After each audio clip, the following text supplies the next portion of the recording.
as a parliament, because that's where I'm operating from, the ECOWAS parliament, as a parliament, we have so much to do to ensure that that convention has been ratified or is being ratified by member states.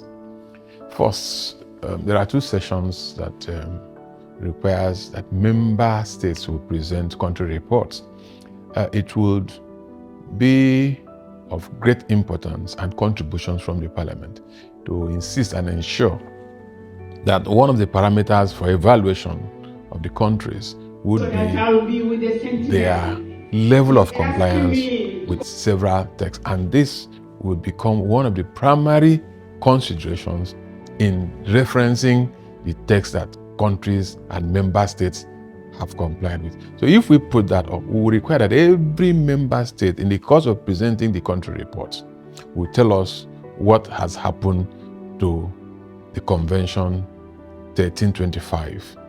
And when we get those reports, it will now be part of our requirements to appeal to members of parliament from the countries that are not yet compliant to carry on the advocacy back to the national parliament, because assenting to several conventions requires inputs from various national parliaments. They will now take it back to the various national parliaments.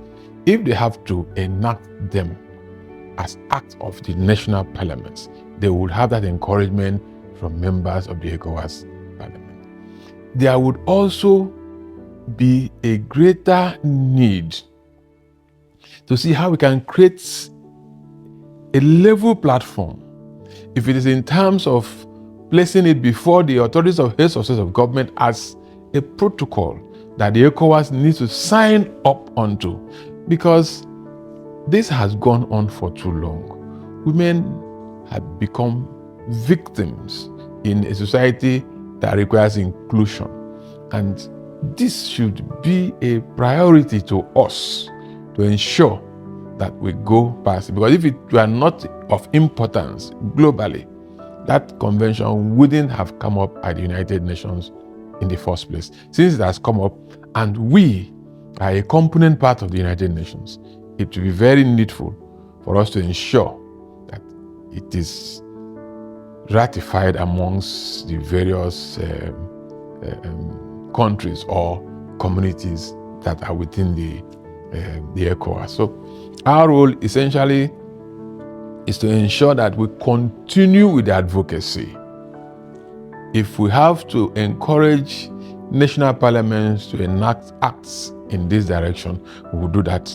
If we also have to put before the authorities of heads of state of government as protocols that will have the equivalence in all the states, we would definitely get that done.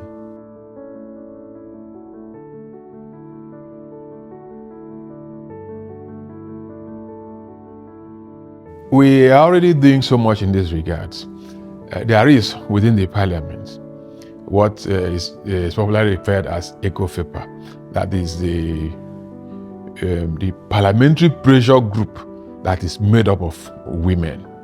And theirs is essentially to come up with propositions, pressure government, pressure members who are defiant relative to certain areas of interest to the feminine folk.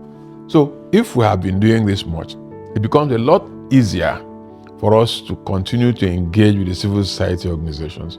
You also would have heard from the speech of the speaker that was presented today, the open invitation to the sentinels to come over to the second ordinary session of the ECOWAS Parliament.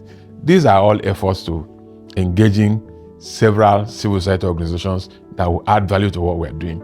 Even as we speak, almost at every ordinary session, there are several groups that get to plenary and speak to Parliament on any area of interest. It does not have to be restricted to any group. But here and now, we are talking about special interest in things that relate to the women folk. So if we have been doing it in the past, we will continue to do the same. and probably improve on the modalities, the methods, the modes that we have always done, believing that we will achieve greater results as we engage each other.